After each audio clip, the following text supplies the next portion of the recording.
Mark chapter 6. He went out from there. He came into his own country, and his disciples followed him. When the Sabbath had come, he began to teach in the synagogue, and many hearing him were astonished, saying, Where did this man get these things? And what is the wisdom that is given to this man, that such mighty works come about by his hands? Isn't this the carpenter, the son of Mary and brother of James, Hoseas, Judah, and Simon? Aren't his sisters here with us? So they were offended at him. Jesus said to them, A prophet is not without honor, except in his own country, and among his own relatives, and in his own house. He could do no mighty work there, except that he laid his hands on a few sick people and healed them. He marveled because of their unbelief. He went around the villages teaching. He called to himself the 12, and began to send them out 2 by 2, and he gave them authority over the unclean spirits. He commanded them that they should take nothing for their journey, except a staff only, no bread, no wallet, no money in their purse, but to wear sandals, and not put on 2 tunics. He said to them, Wherever you enter into a house, stay there until you depart from there.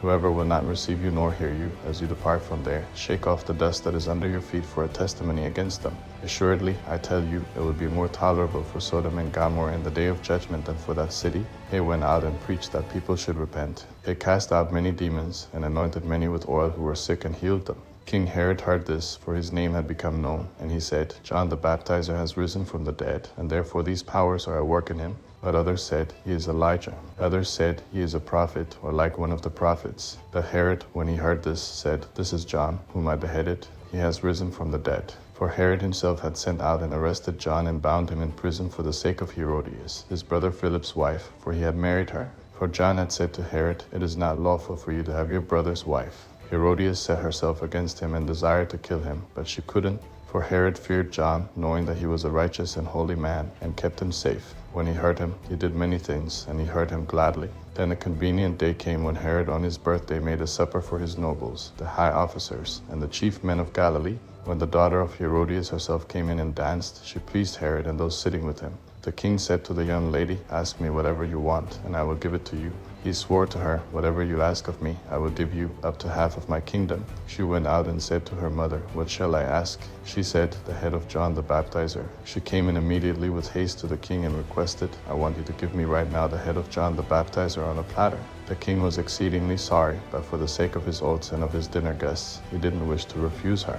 Immediately the king sent out a soldier of his guard and commanded to bring John's head, and he went and beheaded him in the prison, and brought his head on a platter, and gave it to the young lady, and the young lady gave it to her mother. When his disciples heard this, they came and took up his corpse and laid it in a tomb. The apostles gathered themselves together to Jesus, and they told him all things, whatever they had done, and whatever they had taught. He said to them, Come away into a deserted place, and rest a while. For there were many coming and going, and they had no leisure so much as to eat. They went away in the boat to a deserted place by themselves. They saw them going, and many recognized him and ran there on foot from all the cities. They arrived before them and came together to him. Jesus came out, saw a great multitude, and he had compassion on them because they were like sheep without a shepherd, and he began to teach them many things. When it was late in the day, his disciples came to him and said, This place is deserted, and it is late in the day. Send them away, that they may go into the surrounding country and villages and buy themselves bread, for they have nothing to eat. But he answered them, You give them something to eat. They asked him, Shall we go and buy 200 denarii worth of bread and give them something to eat?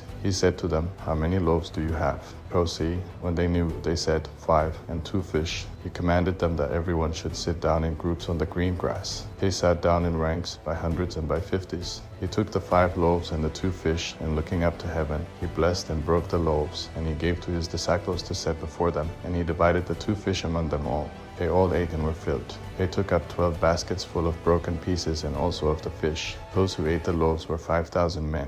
Immediately he made his disciples get into the boat and go ahead to the other side, to Bethsaida, while he himself sent the multitude away. After he had taken leave of them, he went up the mountain to pray. When evening had come, the boat was in the middle of the sea, and he was alone on the land. Seeing them distressed in rowing, for the wind was contrary to them, about the 4th watch of the night he came to them, walking on the sea, and he would have passed by them. But they, when they saw him walking on the sea, supposed that it was a ghost, and cried out. For they all saw him and were troubled. But he immediately spoke with them and said to them, Cheer up, it is I, don't be afraid. He got into the boat with them, and the wind ceased, and they were very amazed among themselves, and marveled, for they hadn't understood about the loaves, but their hearts were hardened. When they had crossed over, they came to land at Gennesaret and moored to the shore. When they had come out of the boat, immediately the people recognized him and ran around the whole region and began to bring those who were sick on their mats to where they heard he was. Wherever he entered, into villages or into cities or into the country, they laid the sick in the marketplaces and begged him that they might just touch the fringe of his garment, and as many as touched him were made well.